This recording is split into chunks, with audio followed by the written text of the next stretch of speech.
नमस्कार, कमोडिटी फटाफट में आपका स्वागत है। कमोडिटी वायदा बाजार में आज की स्थिति कैसी है, इसका आकलन not just non agree commodity लेकिन एग्री कमोडिटी से जुड़ी भी खबरें हैं हमारे पास और उस पर भी विस्तार से बातचीत होगी अगले आधे घंटे में। लेकिन शुरुआत नॉन एग्री कमोडिटी का जायजा लेकर एक बार कर लेते हैं। गोल्ड सिल्वर अगर देखेंगे एक सीमित दायरे में कामकाज नजर आ रहा है। कॉमिक्स पर सोने के दाम 5,194 के स्तर देख रहे हैं। वहीं घरेलू बाजार में 1,60,000 रुपए के आसपास 1,60,700 रुपए के आसपास हम देख रहे हैं कामकाज। चीन की तरफ से संभावित मांग पर बाजार की इस वक्त नजर है और यही नजर चांदी को लेकर भी इम्पैक्ट क्रिएट करती हुई दिख रही है।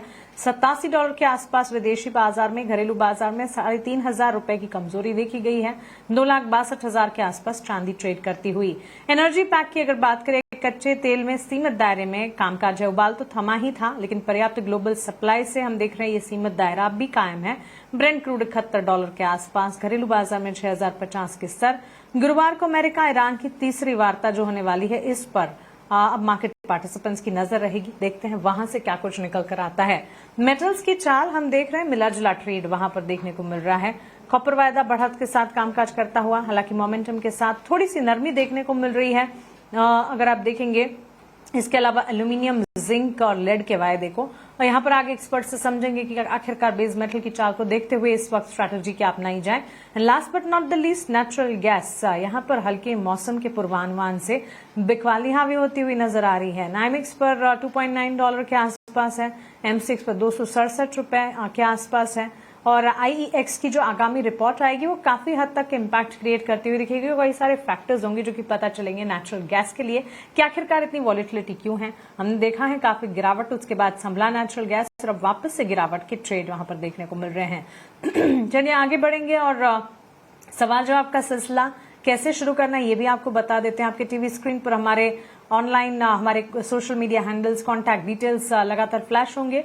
हमें कॉन्टैक्ट कीजिए, मैं पूरी कोशिश करूंगी इस बुलेटिन में कमोडिटी वायदा बाजार से जुड़े आपके सवालों को शामिल कर पाऊं। 3 एक्सपर्ट्स हैं हमारे साथ। Manoj Kumar Jain, director head commodity and currency research, Prithvi Finmart.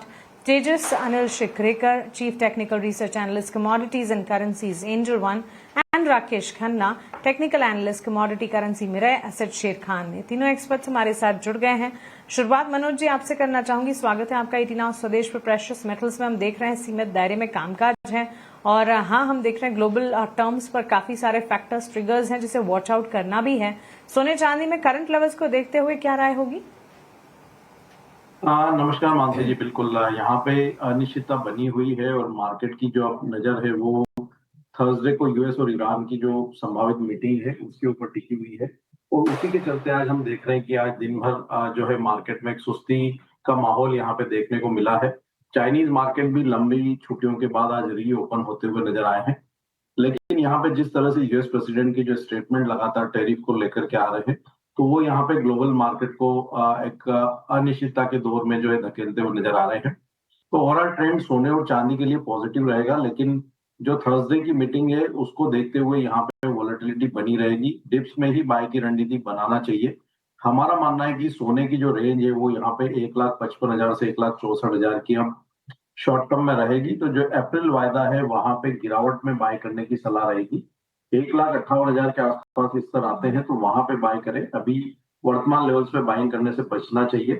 Stop loss वहां पे 1,55,500 का रखा जा सकता है। ऊपर में टारगेट यहाँ पे 1,63,000 तक के रहेंगे।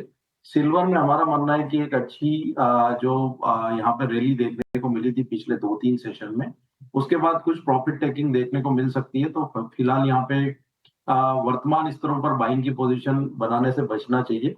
कहीं भी अगर मार्केट में डिप्स आते हैं फिर से एक बार 2,55,000 के आसपास मार्च वायदा में, तो वहां पे खरीदारी करना चाहिए। अभी यहाँ पे लॉन्ग की पोजीशन में एक बार मुनाफा वसूली करके थोड़े डिप का वेट करना चाहिए। 5 ठीक है, मुनाफा वसूली करने के बारे में सोचा जाए और इंतजार किया जाए। गोल्ड सिल्वर रेट्स को थोड़ा सेटल होने देना चाहिए, ये राय फिलहाल हमारे एक्सपर्ट की तरफ से मिलती हुई। और हाँ, जो data points, economic indicative action, बैठकों का दौर आने वाले दिनों में गुरुवार के लिए स्लेटेड है, उस पर कमोडिटी मार्केट पार्टिसिपेंट्स की नॉन एग्री कमोडिटी इन पर्टिकुलर के लिए नजर जरूर टिकी हुई है। चीन की तरफ से संभावित मांग में जो बढ़ोतरी की उम्मीद है उसका भी असर है जो कि हम प्रेशियस मेटल्स पर देख रहे हैं। इनफैक्ट सोने चांदी की अगर बात करें, वॉलेटिलिटी जरूर है लेकिन हफ्ते भर में चांदी में हमने देखा है तेजी का रुख भी देखने को मिला है। बहरहाल तेजस, आपसे अगला सवाल होगा। अक्रम हमारे व्यूअर पूछ रहे हैं, सोने में आज के लिए स्ट्रैटेजी क्या होनी चाहिए, क्या राय देंगे गोल्ड सिल्वर रेट्स को देखते हुए, करंट सिचुएशन को देखते हुए, प्रेशियस मेटल्स बुलियन मार्केट पर सुरक्षित निवेश के तौर पर हमने मांग कल को तो बढ़ती हुई देखी थी, अब लेटेस्ट वापस से वहां से डाउन ट्रेंड्स नजर आ रहे हैं। सबसे पहले शुक्रिया आपके शो पे बुलाने के लिए। यहाँ पे हम लोग ओवरऑल टर्म के हिसाब से देखेंगे तो दर्शक की जिस हिसाब से एक उनको पार्टिसिपेशन करना रहेगा मार्केट में, तो फिलहाल के लिए यहाँ पे ऊपरी स्तर के ऊपर प्राइजेस चल रही है। कम से कम से ये 5वां दिन है जहाँ पे प्राइजेस में कंटिन्यू बेसिस के ऊपर हम लोग बाइंग देख रही है। लेकिन यहाँ पे थोड़ा बहुत स्लगिश मोमेंटम है, जहाँ पे हम लोग देख रहे हैं कि गोल्ड एंड सिल्वर दोनों में से कौन सा फिलहाल के लिए एग्रेसिव मार्केट में दिख रहा है, तो फिलहाल वो गोल्ड है। सिल्वर में थोड़ी बहुत नरमी दिख रही है after the China reopening after the holiday, तो यहाँ पे थोड़ी बहुत प्रॉफिट बुकिंग भी यहाँ पे देखने के लिए मिल रही है। लेकिन दोनों भी स्तर जो है 5 दिन के अच्छे खासे एक प्रॉफिट बुकिंग के बाद में जो आई हुई जो बढ़त है, इसको थोड़ा बहुत एक मार्केट जो है निराशाजनक तरीके से देख रहा है। समवेयर यहाँ पे गोल्ड में करीब हम लोग देखेंगे 1,62,000 के आसपास मिलता है, तो यहाँ पे बिकवाली देखने के लिए मिलेगी। 1,63,300 के स्टॉप लॉस यहाँ पे मेंटेन करना रहेगा। टारगेट यहाँ पे बनेंगे 1,59,700 से लेके 1,59,100 के। वहीं पे हम लोग सिल्वर की बात करेंगे तो काफ़ी मोमेंटम जो है नेगेटिव दिख रहा है। यहाँ पे फिलहाल के लिए ओवरबॉट सिचुएशन में प्राइसेस चल रही है, करीबन 2,68,900 की लेवल मिलती है, तो यहाँ पे बिकवाली करनी चाहिए। 2,64,100 का यहाँ पे स्टॉप लॉस मेंटेन करना रहेगा। टारगेट जो बनेंगे 2,59,800 से लेके 2,57,300 के बनेंगे। मानसी जी। ओके, तो चलिए ये राय फिलहाल हमें मिलती हुई और टारगेट स्टॉप लॉसेस के साथ तेजस की स्ट्रेटेजी को भी स्क्रीन पर फ्लैश करना चाहिए हमारे व्यूअर्स इंटरेस्ट के लिए, ये जरूरी है। गोल्ड सिल्वर रेट्स पर ही राकेश जी आपसे भी एक टेक जरूर जानना चाहेंगे सवाल के साथ। ऑफ कोर्स प्रणव का सवाल है, हमारे व्यूअर लिखते हैं गोल्ड मिनी में स्ट्रेटेजी क्या होनी चाहिए। गोल्ड और सिल्वर दोनों के लेवल्स को देखते हुए आज के सत्र में जिस तरह की उथल पुथल है, डाउन ट्रेंड्स नजर आ रहे हैं, यहां से क्या फर्दर अपसाइड है, डाउन ट्रेंड्स में कोई एंट्री अपॉर्चुनिटी है, रिलेटेड जिनकी पोजीशन है उनके लिए राय क्या होगी? पहले तो नमस्ते मानसी जी और नमस्ते सभी दर्शकों को। गोल्ड में पहले ये समझना पड़ेगा कि कल जो ट्रायंगल ब्रेकआउट हुआ, ascending triangle breakout dollar term में भी, वो बहुत क्रूशियल था, जहां अपना रेजिस्टेंस था $5,120 का, मार्केट ने ब्रेक किया और कल टच किया था $5,237 तक। तो ये एक बुलिश व्यू है, तो हमारा व्यू इसमें बुलिश है अभी at present, because higher high low formation पे है और ये मूविंग एवरेजेस का सपोर्ट लेके भी मार्केट उसके ऊपर ही मूव कर रहा है। अब आता है नीचे में जो क्रूशियल सपोर्ट जो देखा, $5,000 के नीचे मार्केट सस्टेन नहीं हो पाया और ऊपर में अभी जो रेंज है वो है $5,345 का। तो ओवरऑल डॉलर टर्म में देखा जाए तो बाय ऑन डिप्स में ये पॉजिटिव ही लग रहा है। इंडियन रुपी टर्म में अगर मैं कहूँ तो नीचे में एक बेस बन चुका है 1,58,500 का, तो जब भी डिप मिलता है तो बाय ही करना चाहिए इसको। और अगर आप मिनी टर्म में देखोगे तो मिनी टर्म में इसका 1,53,000 और 1,55,770 का बहुत स्ट्रॉन्ग सपोर्ट है। मार्केट ने कल अपना की रेजिस्टेंस तोड़ा था 1,58,650 का, तो यहाँ से तेजी लग रही है और आने वाले टाइम में इसमें ऊपर में 1,60,950 एंड 1,61,750 का टारगेट देखा जा रहा है। ओवरऑल जब भी डिप मिलता है तो गोल्ड में बाय ही करना चाहिए। ठीक है, गिरावट में एंट्री अपॉर्चुनिटी ढूंढनी चाहिए। कन्विक्शन एब्सोल्युटली बरकरार है प्रेशियस मेटल्स में, और हो भी क्यों ना, प्रेशियस मेटल्स गोल्ड सिल्वर यहाँ इंडिया में तो एटलीस्ट सेंटिमेंटल वैल्यू भी है। इसे सिर्फ और सिर्फ इंडस्ट्री या बिजनेस के लिहाज से या निवेश के लिहाज से नहीं देखा जाता है, और इसीलिए हमेशा से ही आकर्षक रहेंगे। मनोज जी, हमारे एक और व्यूअर का सवाल है, जुलाई तक के लिए गोल्ड में पोजीशन होल्ड की जा सकती है या नहीं? कुणाल लिखते हैं, इनके लिए क्या राय होगी? हाँ, बिल्कुल होल्ड करना चाहिए। लंबी अवधि का नजरिया यहाँ पे पॉजिटिव है। सोने में 2026 पूरे साल के लिए अगर हम बात करें तो $6,000 इंटरनेशनल मार्केट में और 2 लाख तक भारतीय बाजारों में कीमतें जा सकती है। जुलाई तक भी हमारा मानना है कि यहाँ पे $5,450 से $5,500 इंटरनेशनल मार्केट में और भारतीय बाजारों में लगभग 1,75,000 तक कीमतें जा सकती है। तो अपनी पोजीशन में बने रह सकते हैं। ओवरऑल ट्रेंड यहाँ पे सोने में पॉजिटिव ही नजर आ। ओके, तो चलिए ये राय फिलहाल एब्सोल्यूट पॉजिटिविटी हमारे एक्सपर्ट्स बता रहे हैं। मनोज जी, एक और सवाल है सिल्वर रिलेटेड, ऑप्शन स्ट्रैटेजी क्या होनी चाहिए? शेख खाजा का सवाल है। सिल्वर को लेकर आपने अपनी स्ट्रैटेजी सुझाई, ऑप्शन स्ट्रैटेजी को लेकर अगर कोई टेक है तो बताइए प्लीज। मेरा मानना है कि सिल्वर में अभी यहाँ पे मार्च मंथ की एक्सपायरी नजदीक है, तो जो 4 मंथ के कॉन्ट्रैक्ट है वहां पे प्रीमियम अभी थोड़ा ज्यादा है, तो एक बार मार्च मंथ की एक्सपायरी होने दें, उसके बाद ऑप्शन के जरिए रणनीति बनाए। अगर अभी वर्तमान में बनाना है तो जो रनिंग कॉन्ट्रैक्ट है मार्च का वो कहीं भी 2,55,000 के आसपास आए तो वहां पे बाय करने का सोचे। यहाँ पे थोड़ी सी मुनाफा वसूली आने का वेट करें नई पोजीशन बनाने के लिए सिल्वर। ठीक है, चलिए तो ये राय फिलहाल आपको मिलती हुई ओवरऑल प्रेशियस मेटल्स पर हमारे तीनों एक्सपर्ट्स की तरफ से उनकी स्ट्रैटेजी और लगभग जितने भी सवालात हमारे पास आए हैं उन सवालों के जवाब देने की हमने कोशिश यहाँ पर की।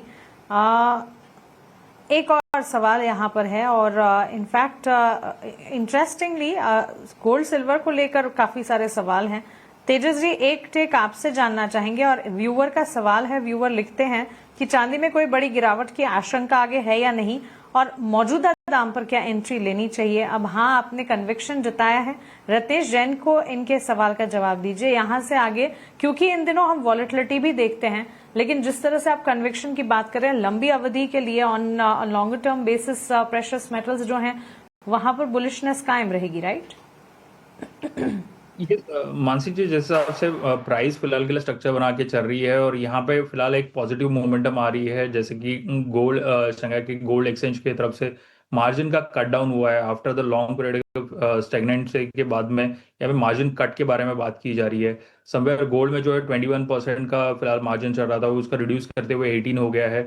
समवेयर गोल्ड का उसका डेली प्राइस मोमेंटम जो है वो भी वहां पे भी रिडक्शन दिख रहा है, तो एक स्टेगनेंट मोमेंटम हम लोग को देखने को मिलेंगे। वहीं पे हम लोग सिल्वर की बात करेंगे, वो भी करीबन 27 से लेके 24% की मार्जिन में लोएस्ट लो मोमेंटम हम लोग देखने को मिले। तो ये इसी तरीके से यहाँ पे चलती रहेगी तो कुछ पॉजिटिव मोमेंटम जो है जरूर बाउंस बैक देंगी। लेकिन फिलहाल जो जिस हिसाब से मार्केट में सेल ऑफ आया था और उसके बाद में ये 5 दिन की जो एक तेजी दिख रही है, ये समवेयर आपको एक अच्छी अपॉर्चुनिटी देती है वापस एक बार के लिए शॉर्ट पोजीशन डेवलप करने के लिए। समवेयर यहाँ पे एक सिल्वर की बात कर रहे हैं हम लोग तो 2,20,000 और 1,80,000 जो लेवल है, जहाँ पे एक लॉन्ग पोजीशन बनती हुई दिखेंगी। तो आने वाले समय में थोड़ी बहुत और भी गिरावट बाकी है, तो मार्केट में आने वाले न्यूज फ्लो जो ग्लोबल के रहेंगे उसके ऊपर क्लोजली ध्यान देना चाहिए। विद दिस वॉलेटिलिटी आपको नेक्स्ट अपॉर्चुनिटी मिलेंगी लॉन्ग पोजीशन डेवलप करने के लिए। ओके, तो चलिए ये राय फिलहाल हमें मिलती हुई। एंड प्रेशियस मेटल सोने चांदी की चाल पर पूरे अपडेट्स हमारे एक्सपर्ट्स ने दिया और सवालों के जवाब भी। अब एनर्जी पैक की तरफ रुख करते हैं और कच्चे तेल की चाल की बात करते हैं। सीमित दायरे में कामकाज है, उबाल तो थमा ही है, लेकिन पर्याप्त ग्लोबल सप्लाई है, जिसके चलते हम कच्चे तेल में एक दायरे में $71 बैरल ब्रेंट क्रूड ट्रेड करता हुआ 6,050 के दाम हम देख रहे हैं घरेलू बाजार में। और अमेरिका ईरान की जो तीसरी वार्ता होने वाली है गुरुवार पर, इस पर और इसके टेक अवेज पर खासतौर से नजर रखनी होगी। एनर्जी पैक की चाल को देखते हुए राकेश जी, करंट लेवल्स पर क्या राय होगी आपकी तरफ से? हमारे व्यूअर्स भी यही सवाल पूछ रहे हैं कि कच्चे तेल की चाल में ऑप्शन स्ट्रैटेजी क्या बनाई जाए, और एक हाथ दो व्यूअर्स के सवाल क्रूड को लेकर यही है। सागर मध्य प्रदेश से ही सवाल पूछ रहे हैं, क्रूड में आज के लिए क्या स्ट्रैटेजी हो? क्रूड में पहले तो मानसी जी हमारा व्यू बुलिश है, ट्रेंड काफी बुलिश लग रहा है। डॉलर टर्म में भी अगर आप देखोगे तो एक अपना इंपॉर्टेंट रेजिस्टेंस $66 का मार्केट ब्रेक करके उसके ऊपर सस्टेन भी हो रहा है। नीचे में जो बेस है वो $62 का है। ऊपर में अभी ये 68 और $70 एक बहुत स्ट्रॉन्ग ट्रेंड लाइन रेजिस्टेंस है। अगर वो ब्रीच करता है तो मार्केट एक नया मोमेंटम पकड़ेगा $75 तक। इंडियन रुपी टर्म में भी हम बाय करेंगे 6045 और 6025 पे। अगर नीचे मिलता है डिप में स्ट्रिक्ट स्टॉप लॉस होगा 5960 का, और ऊपर में हमारा टारगेट है 6250। अगर प्राइस 6215 जो कि फॉलिंग चैनल है डेली चार्ट पे, अगर उसको ब्रेक करता और सस्टेन होता है तो ये 6800 लेवल तक भी देखा जा सकता है। Now coming to the next thing, natural gas. Mansi ji, जैसे आपने स्टार्टिंग में कहा था कि काफी प्राइस में डिक्लाइन देखा जा रहा है, तो ऑप्शन स्ट्रेटेजीज के लिए क्रूड ऑयल में अगर चाहिए तो आप 6000 का कॉल बाय कर सकते हो, नहीं तो नेचुरल गैस में आप 2000 पुट बाय कर सकते हो 250 का, बिकॉज ये लोअर हाई लोअर लो फॉर्मेशन में मूव कर रहा है और ट्रेंड बेरिश है। तो 12-20 में अभी चल रहा है, बाय कीजिए। 9.80 का स्टॉप लॉस है और ऊपर में 1580 और 18 का टारगेट देखा जा सकता है। ओवरऑल नेचुरल गैस में बेरिश लग रहा है और क्रूड स्ट्रॉन्ग बुलिश लग रहा है। ऑलराइट, तो चलिए ये राय क्रूड और नेचुरल गैस दोनों पर राकेश जी की तरफ से हमें मिलती हुई उनकी स्ट्रैटेजी वो बता रहे हैं। यूएस ईरान टेंशन की वजह से मनोज जी हम देख रहे थे कच्चे तेल की चाल में एक इम्पैक्ट पड़ा जरूर था। $71-72 के लेवल इस वक्त भी कच्चे तेल की चाल पर ब्रेंट क्रूड में नजर आ रहे हैं। वहीं अगर आप देखेंगे WTI क्रूड $66 अ बैरल, $67 अ बैरल, इस रेंज में फंसा सा है। आपकी राय क्या होगी एनर्जी पैक्ट पर? हाँ, स्पेशली क्रूड ऑयल की अगर हम बात करें तो यहाँ ट्रेंड पॉजिटिव बना हुआ है और हमारा मानना है कि अगर जो टेंशन है यूएस और ईरान के वो गुरुवार को जो वार्ता होनी है, अगर उसके बाद एस्केलेट होते हैं तो हम कीमतों को और भी ऊपर की तरफ मूव करते हुए देखेंगे। डाउनसाइड अभी यहाँ पे फिलहाल लिमिटेड लगती है, तो जब तक यहाँ पे गुरुवार की जो मीटिंग नहीं कंक्लूड हो जाती तब तक मेरा मानना है कि डिप्स में बाई की रणनीति बना करके चलना चाहिए। क्रूड ऑयल में हमारा मानना है कि WTI यहाँ पे 68-69 डॉलर अ बैरल के जो स्तर है वो टेस्ट कर सकता है इंटरनेशनल मार्केट में, और भारतीय बाजारों में भी 6200 तक यहाँ जाने की पॉसिबिलिटी नजर आती है। तो कच्चे तेल में मार्च का वायदा अगर गिरावट में शाम के सत्र में 5985 के आसपास मिलता है तो बाय करना चाहिए। स्टॉप लॉस 5935 का रखना है और लक्ष्य यहाँ पे इंट्राडे के लिए 6085 का रहेगा। ठीक है, तो चलिए ये राय आपको मिलती हुई कच्चे तेल की चाल पर। और वहीं तेजस, नेचुरल गैस को लेकर भी कुछ सवालात हैं। आज के लिए स्ट्रैटेजी क्या होनी चाहिए? हर्ष ये सवाल पूछे नेचुरल गैस में, जहां हम बात कर रहे हैं कच्चे तेल में और नेचुरल गैस में, दोनों पर आपके टेक जानना चाहेंगे। 1-1.5% की गिरावट है नेचुरल गैस में, $2-3 के आसपास यहाँ पर कामकाज। घरेलू बाजार में भी स्तर कुछ इसी तरह के, और कच्चे तेल की चाल में उबाल थमा जरूर है, लेकिन ढेर सारी ग्लोबल फ्रंट पर ट्रिगर्स हैं जिसे वॉच आउट करना है। ये मानसिक जी देखेंगे तो जिस हिसाब से नेचुरल गैस के बारे में हम लोग बात करेंगे तो पहले से ही ये जैसे से सेशन शुरू हुआ था यूएस में अच्छी खासी एक डिमांड होती है, लेकिन समवेयर जो ओवरऑल जो सेंटिमेंट्स है वो मीट आउट नहीं हुआ है। हालांकि हम लोग देख रहे हैं कि प्राइसेस में अच्छे से एक उछाल दिखा था, वापस एक बार के लिए बाउंस बैक दिखाया था, और लेकिन वहां से ऊपरी लेवल से सेलिंग प्रेशर देखने के लिए मिला था। फिलहाल अभी जो सेंटिमेंट क्रिएट होके आ रहा है तो समवेयर एक स्टगिशनेस है वहां पे, विंटर सीजन का भी थोड़ा कूल डाउन दिख रहा है, तो कोई भी अभी फिलहाल सपोर्टिव मेजर नहीं है, लेकिन टेक्निकली इसको हम लोग देखेंगे तो फिलहाल एक सपोर्ट जोन के नजदीक में आ चुका है। तो आज के सेशन में हम लोग बात करें तो यहाँ पे कहीं पे एक समवेयर एक 266 का लेवल चालू है, यहाँ पे एक बार के लिए बाइंग अपॉर्चुनिटी बन के आ रही है। 264 का यहाँ पे स्टॉप लॉस मेंटेन करना रहेगा, 274 से लेके 278 के यहाँ पे टारगेट बनेंगे। उसी समय पे हम लोग क्रूड ऑयल को देखते हुए तो अच्छे खासा एक ब्रेकआउट मिला था, 6000 के ऊपर प्राइसेस सस्टेन भी हो रही है, वापस एक बार के लिए प्रेशर देखने के लिए मिल रहा है। लेकिन आज के सेशन में हम लोग स्पेशली देखेंगे तो काफी क्लोजली वॉच करना रहेगा। करीबन अभी फिलहाल इंट्राडे के हिसाब से इसको हम लोग देखेंगे तो 5665 से लेके 5960 के करीबन मिलता है, तो इसमें बाइंग की जा सकती है। 5890 का यहाँ पे स्टॉप लॉस मेंटेन करेगा। टारगेट जो रहेंगे 6100 से लेके 6040 के रहेंगे, 140 के रहेंगे। लेकिन सपोज प्राइसेस यहाँ पे प्रॉपरली सस्टेन नहीं होती है और आज की क्लोजिंग जो है ये 6000 के नीचे देता है, तो यहाँ पे थोड़ा बहुत एक कॉशियस व्यू लेके चलना चाहिए। समवेयर यहाँ पे प्राइसेस वापस एक बार के लिए प्रेशराइज होगी और समवेयर सपोर्ट जो यहाँ पे बन के आ रहा है करीबन 5900 से लेके 5870 के आसपास का है। तो यहाँ पे आज का दिन जो है काफी क्रूशल है, ब्रेकआउट हुआ है लेकिन प्राइसेस सस्टेन नहीं हो पा रही है। कंटिन्यूसली दूसरा सेशन है जहाँ पे 6000 के ऊपर प्राइसेस जा रही है, वापस एक बार के लिए प्रेशर दे रही है। और WTI क्रूड भी जो है करीबन 65 के ऊपर सस्टेन तो हुआ है, लेकिन वहां पे थम नहीं रहा है। यहाँ पे से कोई भी एक प्रेशर आता है तो वापस एक बार के लिए 62 की लेवल देखने के लिए मिलेंगी डॉलर टर्म में। और यहाँ पे इंटरनेशनली हम लोग शिफ्ट आउट होते हैं डोमेस्टिक मार्केट में, तो वापस एक बार के लिए 58 के नीचे प्राइसेस जाते हुए दिखेंगी इन कमिंग वीक्स में। तो चलिए नेचुरल गैस पर ये टेक हमें फिलहाल मिलते हुए दिखे हैं। इस बीच बेस मेटल की चाल पर भी हमारे एक्सपर्ट से राय लेंगे, लेकिन पाम तेल के दामों पर क्या कटौती होगी, इस पर एक रिपोर्ट और इस पर एक खबर है जिस पर गौर हमें करना चाहिए और काफी इम्पोर्टेंट है इस वक्त ये जानना, क्योंकि आपको बता दें मार्च में पाम ऑयल की कीमतें मौजूदा स्तर के करीब रहने की उम्मीद है। ऊंचे शिपमेंट से इन्वेंट्री घटने की संभावना है। पाम के दूसरे विकल्पों की सप्लाई में तेजी की उम्मीद है और साथ ही टाइट सप्लाई, बेहतर डिमांड और मजबूत यूएस सोयाबीन ऑयल कीमतें और वहां से सपोर्ट काफी हद तक संभवत है।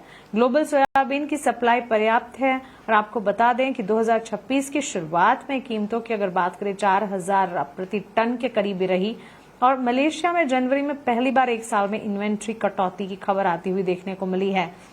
इस पर विस्तार से बातचीत करते हुए एक एक्सपर्ट से हमारे साथ पाम कीमतों को लेकर जो आउटलुक है, आगे घरेलू बाजार में कीमतों में स्थिरता रहेगी या दाम बढ़ेंगे, पाम के दूसरे विकल्प की क्या स्थिति है, इन तमाम पर बातचीत करने के लिए एसडी गुठेरिया के सीईओ संदीप भान आज जुड़ गए हैं। संदीप जी, बहुत शुक्रिया अपना समय हमें देने के लिए, इस वक्त हमारे साथ जुड़ने के लिए।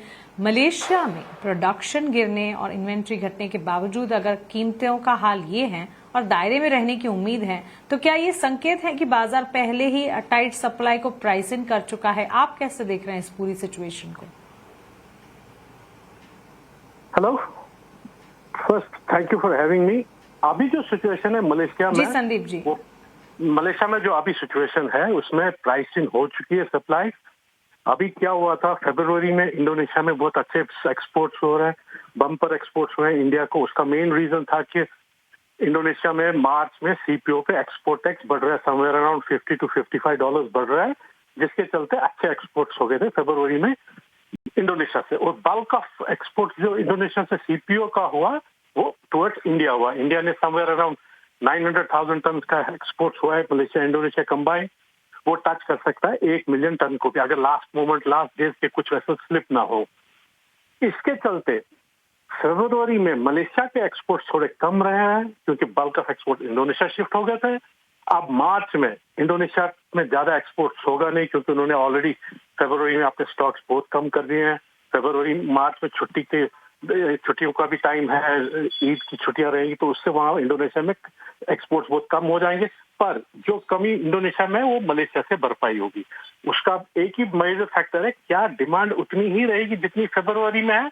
अनलाइकली, क्योंकि फरवरी में जिस तरह से एक्सपोर्ट्स हुए हैं उस तरह की उतनी जबरदस्त डिमांड अनलाइकली लग रही है मार्च में भी स्पिल ओवर नहीं होगी, पर्टिकुलरली फ्रॉम इंडिया। अगर हम एक्सपेक्ट कर रहे हैं मार्च में 900,000 to 1 million tonne exports, March में इतना होगा unlikely, somewhere around 600 to 700,000 tonne. जी एब्सोल्युटली। संदीप जी, शुक्रिया हमारे साथ जुड़ने के लिए और इस पर बातचीत करने के लिए, अपना समय हमें देने के लिए, थैंक यू सो मच। आगे बढ़ेंगे। राकेश जी, बेस मेटल की चाल पर आपका एक टेक मैं जानना चाहूंगी। बेस मेटल्स में जिस तरह का कामकाज फिलहाल देखने को मिला है, अनिश्चितताएं हैं और इसी वजह से मिला जुला ट्रेड है। आधे % की बढ़त कॉपर वायदा में है जरूर, और इसके अलावा तमाम बेस मेटल की चाल अगर देखेंगे हल्की फुल्की से नरमी का रुख नजर आ रहा है। कैसे देख रहे हैं बेस मेटल्स को आप राकेश? पर में मैम देखेंगे तो नीचे में एक पुलबैक में 1150 का बहुत स्ट्रॉन्ग उसने सपोर्ट ले लिया जो कि 61.8 पे था, और मार्केट वो बॉटम एक पकड़ के ऊपर की तरफ चला है। बट ओवरऑल अगर बाइंग भी करनी है तो ऊपर में 1202 का बहुत स्ट्रॉन्ग रेजिस्टेंस है। अगर वो मार्केट सस्टेन करता है और एक बार क्लोज दे देता है तो वहां से एक अच्छी बाइंग देखी जा सकती है, जिसमें नीचे में स्टॉप लॉस 1199.50 का होगा और ऊपर में 1208.50 और 1212.50 का टारगेट देख सकते हैं। ओवरऑल बाय ऑन डिप्स ये कॉपर थोड़ा साइडवेज रेंज में मूव कर रहा है, मगर जब तक नीचे में 1150 होल्ड करता है तो इसे हमें बाय में ही रहना चाहिए। इसमें नेगेटिव नहीं लग रहा है क्योंकि गोल्ड सिल्वर भी धीरे धीरे थोड़ा रिवर्सल मोड में आ रहे हैं तेजी के, तो ये कॉपर को भी बेनिफिट करेगा। ठीक, गिरावट में खरीदारी का रुख अपनाएं बेस मेटल की चाल पर, यह राय हमें मिलती हुई। मनोज जी, तेजस जी, राकेश जी, बहुत शुक्रिया आपका हमारे साथ जुड़ने के लिए और कमोडिटी बाजार पर अपने अपडेट और व्यूज हमारे साथ शेयर करने के लिए। Thank you so much. Commodity फटाफट को यहीं समेटने जा रहे हैं, लेकिन 18 आवर्स स्वदेश पर खबरों का सिलसिला लगातार कायम है। आप बने रहें हमारे साथ। नमस्कार।